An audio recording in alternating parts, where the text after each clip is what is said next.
Hi, this is Kunal Srivastav from Diorama International Film Festival in Bazaar. Today we have a very special guest joining us from Morocco. I welcome Mr. Sarim Fassi Fihri. He is the director of Moroccan Cinema Center based in Morocco. We welcome you to the show, sir. So he is a producer himself, and he has produced over 40 feature films and television series in his career. And now he is directing. He's the head of Moroccan Cinema Center. So let's understand from him what kind of infrastructure and locations and permissions and grants are there if you have to film in a country like Morocco, which is kind of an exotic West. And there are a lot of Hollywood productions and Bollywood productions who have been coming to Morocco since the last 20, 30 years because of its desert locations and beach locations and exotic locations. So here we have the man himself. So, sir, what is Cinematographer Center of Morocco, and what do you do as a head of CCM?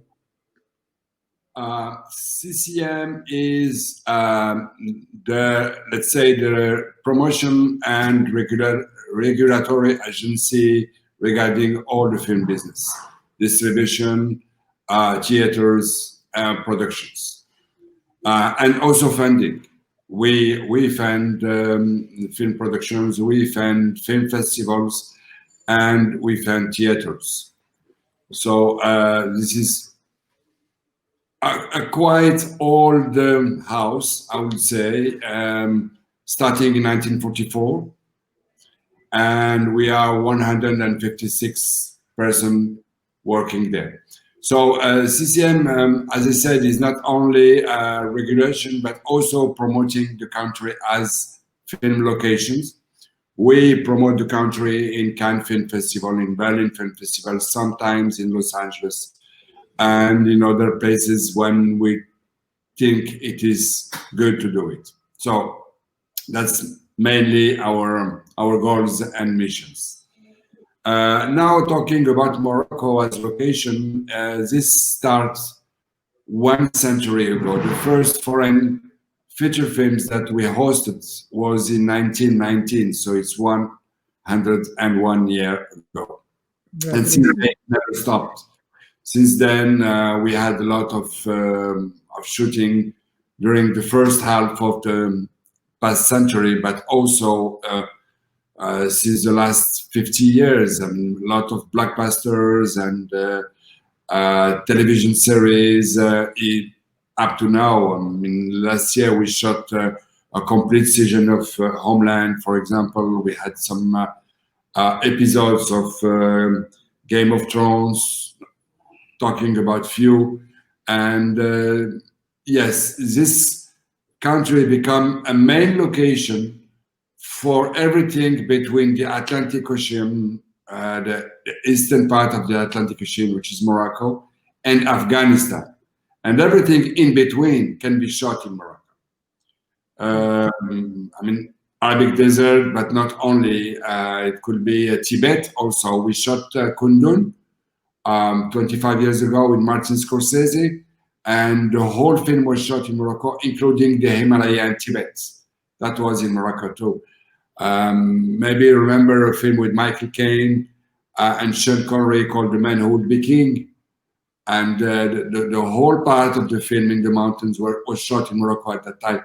So it's very, there's so many kind of locations. So you can go, as you said, from desert to mountains, but also beaches, forests, Arab cities, very modern cities. We can mix everything. And of course, for a producer, this is interesting, because then he doesn't have to move a lot to bring his crew from a kind of location to another kind of locations in another country. He comes to Morocco, he can get a maximum of locations. Right. So, sir, there is an existing ecosystem in Morocco for filming. So how big is the Moroccan film industry? How many films does Morocco produce by itself? And what kind of international productions do you get every year? Well, we have also domestic productions. Compared to India, it's very, very, very small. I mean, it's so small. We produce about 25 feature films a year, which I'm sure you do every morning. But in the area, in the Arab world, we're not the last. You know, 25 features a year is a good average. Uh, we also produce something like 50 TV series for domestic, 150 commercials for domestic. So there is a local industry for domestic productions, and then we have also big blockbuster shooting in Morocco with Moroccan crews and Moroccan companies. Some companies do both. Some companies are specialized only in domestic or only in on international productions. So it depends of the. But the regulation makes that everything must go through production companies. I mean, a foreign producer cannot come to Morocco and say tomorrow morning I'm going to shoot there. We deliver film permits only to local companies for foreigners or for domestic. So this is Right, it's more to make the domestic producers more responsible about what's going on. What's going on? Let's say with the crews, with the local crews, with domestic crews, if they get paid, if they get paid, if they are get paid for their wages, for their overtime, for so. If you deal directly with the foreign productions, he may leave tomorrow morning. Nobody knows where he is. So we do everything through local producers, and then they're responsible about their crew and their local suppliers. right. So, sir, how many films are shot there every, let's say, in last 2 years on an average? International productions. This year there might not be many since the COVID, but on an average, how many international productions come to Morocco?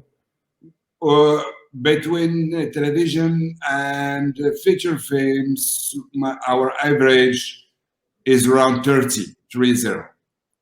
Um, of course, you can imagine that this year is very particular for everybody. So we may finish the year between 18 and 21 during the next 2 weeks. Because of course with the pandemic we stopped to shoot between March and June, and crews start again on sets on June 25th. Since then we didn't stop, but it's very hard to make people shooting. There's very sanitation protocol which is very restrictive, and with the cost which is about between 10 and 17% of the production cost. So some production can afford it and others no. Then we had less production than a normal year. Right. I can see wonderful locations behind you on the screen that Morocco has to offer in terms of deserts. And as you said, we can, from Afghanistan to Europe, we can, double up as any city or any terrain in the world. So tell me, sir, something about the location. What kind of locations do you have in Morocco? And how does CCM helps in, you know, the produce recce for locations or finding the locations for the producers who are coming to shoot in Morocco? Well, the CCM helps producers to deal with the public administration first. One of the reasons Morocco became so famous and so attractive is because we have a very big help from the army. The collaboration of the army is incredible. I mean, you can get whatever you want. You can get tank, you can get plane, you can get planes, helicopters, soldiers, everything. So this is, when you lot of stories from this part of the world in our area, unfortunately, goes back to Syria or Afghanistan or this kind of locations. Then Of course, you need the army. Of course, you need weapons. You need equipment, and our army is very helpful for that. So this is one of the reasons Morocco became so famous, because it helps a lot. Um, Prices from the army are reasonable, because there's no they don't do that for money, as you can imagine. So that's much cheaper than any weapon suppliers for movie makers. And they, as I said, they can supply everything. Um, Talking about the other administration is the same. I mean, we can get whatever we want from any public administration in Morocco. With the years, I will say that Morocco became film friendly. Really, I mean, I can call the Ministry of Health, for example, and ask him for an hospital. I will get the hospital for free, or an airport, not for free, the airport, because the airport is managed not like the hospital, but we can get anything belonging to the government and to the state. And they all understood that it is important to be film friendly. It is important because you get jobs for your people, and you give a great image abroad. And of course, it's an investment, and it's on a very short time. When somebody came for 3 months and leave 10 or 12 million dollars in 3 months, this is a very short time investment. I mean, if you do 10 or 12 million dollars in the industry, then this is something on 20 years, on 10 years, not on 3 months. So the investment in film industry is something really particular. Right. So, sir, in terms of the whole ecosystem, crew is a very, very important part. I mean, the directors, the assistant directors, the art directors, cameramen. We I'm do sure there is a lot of, we have we have two important things. We have a yes, lot of crew. I mean, very with a big expertise, but also we don't have a union which is obligate you to use our crew. All what we ask for is 25% of the crew must be Moroccan, whatever it is. So if you are a famous director and you have your key personnel that you are working with every year for every movie and you want to bring them, you can bring them. We can give visa to everybody. There is no union who can say Moroccan first. You bring your crew or you use our crew, but there's no obligation. Out of that, they are they have a good expertise, and sometimes we export them. Sometimes we start to shoot, for example, in Morocco with the Moroccan crew and the US crew or British crew, and then the movie go to another to finish the shooting, go to another country. So they bring the Moroccan people with them because they are cheaper and they are good. So this has also happened. So we don't have to make film producer in an obligation to use our crews. We know that they have an expertise, they are good, and there's enough job for them. No need to make any obligation or any union rules for that. right. So, sir, how long is the process time that you take to give permissions and support the producer? The time to read, the time to read. Time to seek the process. I mean, time to take the permission process. Say you ask me for a film permit today. Right. Uh, Today was Sunday. Let's say tomorrow morning, Monday. Then the next Monday you can have your film permit. That No, is actually one of the fastest processes. 10 days. Just in fact, just the time to read the script. This is it. No more than that, and then you can get your film permit. Right. Uh, So, sir, with can you tell me? Yeah. So, can you tell me about the 20% cash rebate that you have in Morocco? we have two. We must say that we have two financial incentive. The first incentive was created in mid 90s was the VAT. Everything is paid out of VAT for filmmakers. As far as it's an invoice which is above 500 US dollars, then you pay.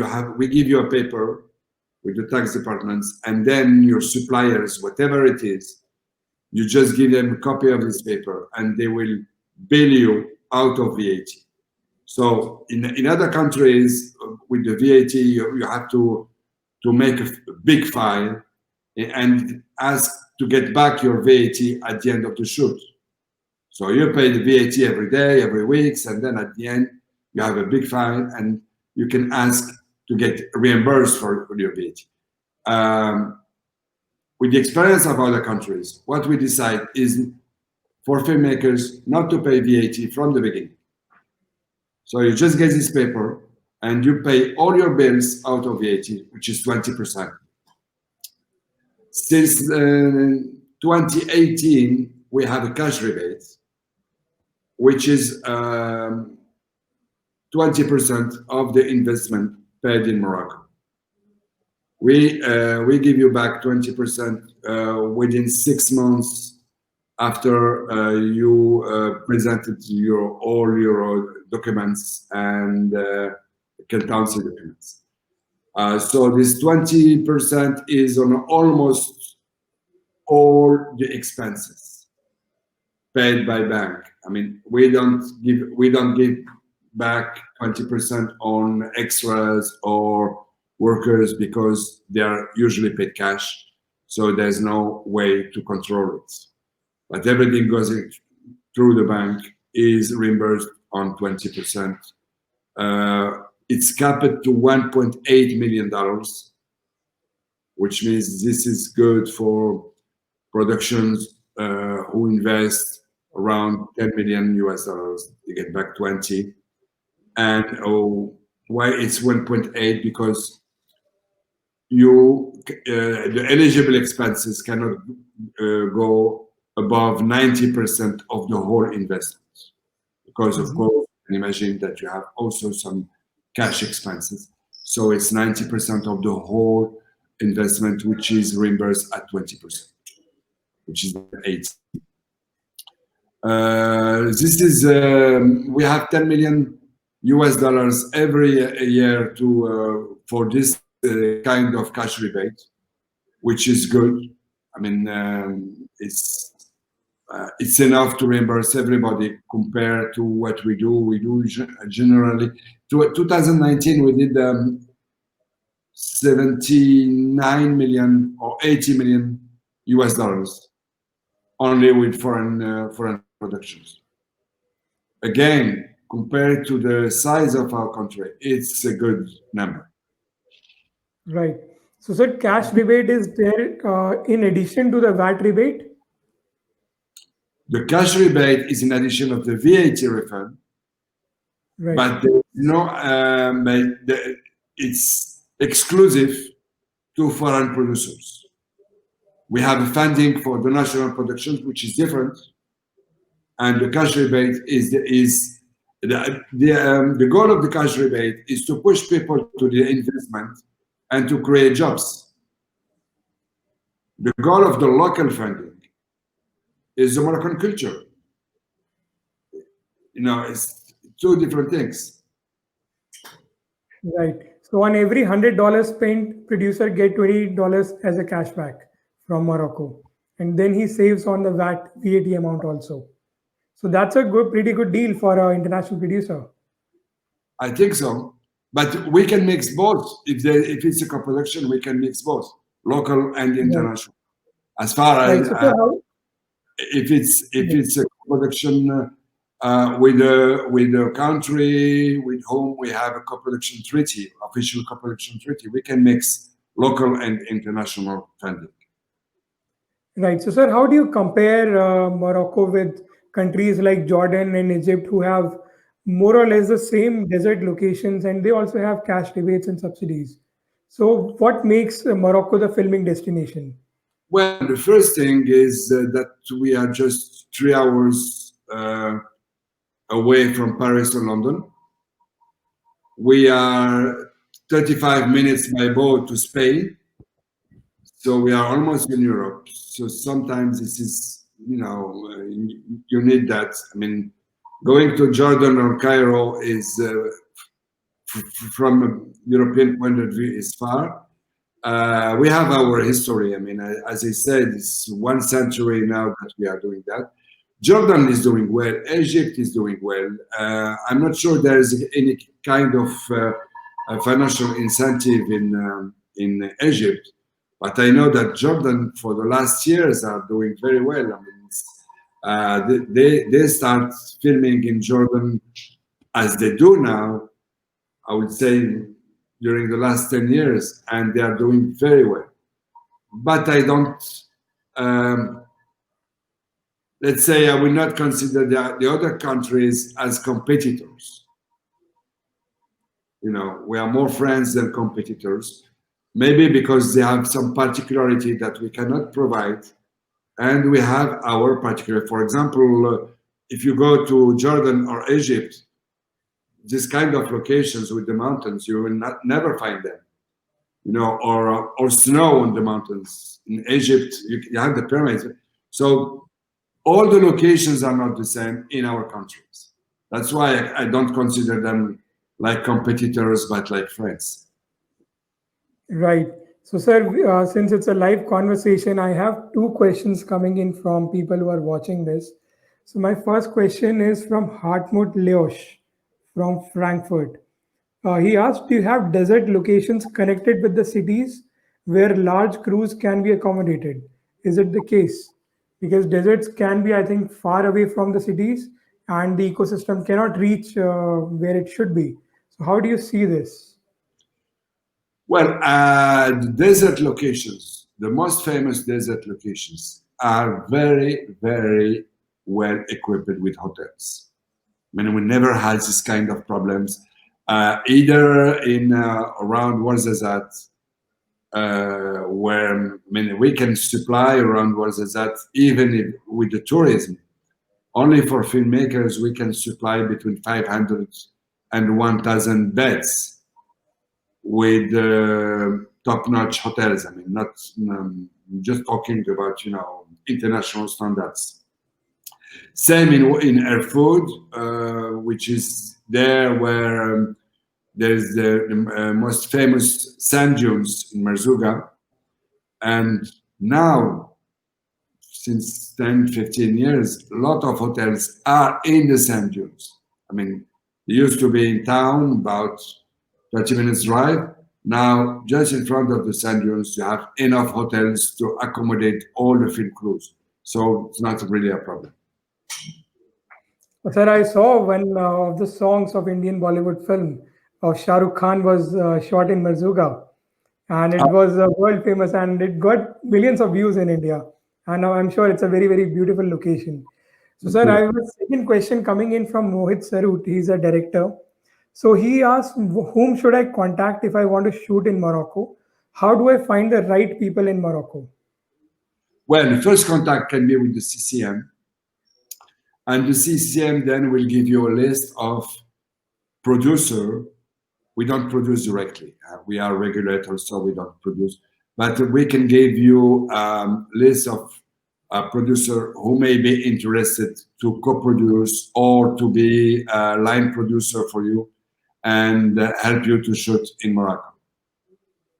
Right. So, sir, we have a lot of international filmmakers, directors, producers looking at us, watching our live stream right now. So, do you have any message for them? Try Morocco, you will be amazed. Really. I'm sure we are seeing the locations behind you, beautiful locations. Thank So we here we have our guest, and I think I should conclude this session. It was a very, very informative session, sir, and I thank you for being a part of Diorama, you. and thank you from the whole Diorama team for joining us today and giving us your precious time. Yes, thank you. Bye. Thank you so much. Have a good day, sir. Bye bye.